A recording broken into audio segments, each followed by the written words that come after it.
Tony Allen, tell us what you do every day when you sit down in this very chair.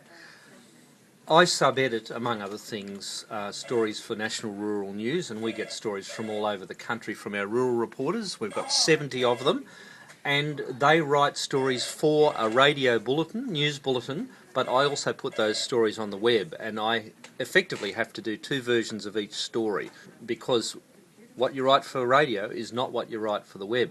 The facts may be the same, but how we print them, produce them is different, and then when we do put things on the web, I add photos and audios to them. So the reporter's story that you've got here in front of you here on iNews, is that been written primarily for radio?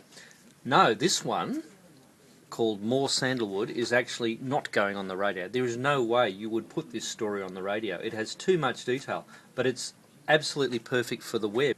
I couldn't even pronounce Muriawong Gudgerong, and there's not even a pronunciation provided for me, but it's a story about expansion of sandalwood plantations in the Ord River scheme. We're putting this entirely on the web. You'll notice every sentence has lots of facts and figures and names and titles and acronyms, but that's absolutely fine. And the style the reporter Matt Brand has written in, it's grammatically good.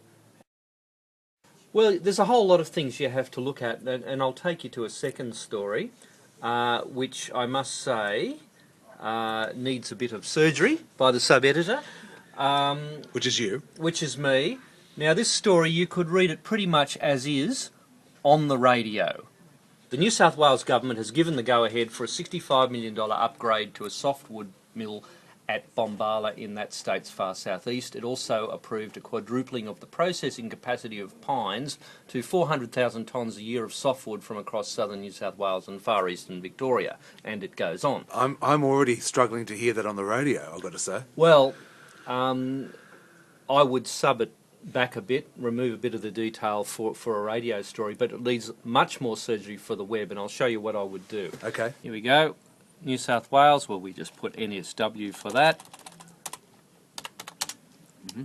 And you'll see, I would reckon, have given the go-ahead, well, you know, that's a cliche. Let's say has approved.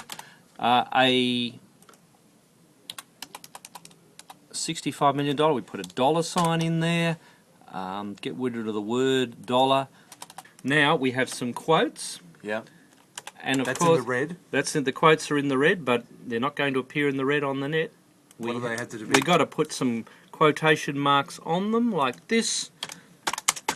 He says, and then... And you're doing this for roughly 70 reporters a day, are you? Well, I would get probably 30 stories a day from the 70 reporters, yes. And how many of your reporters do understand the difference between writing for on-air and writing for online? Oh, probably about half of them.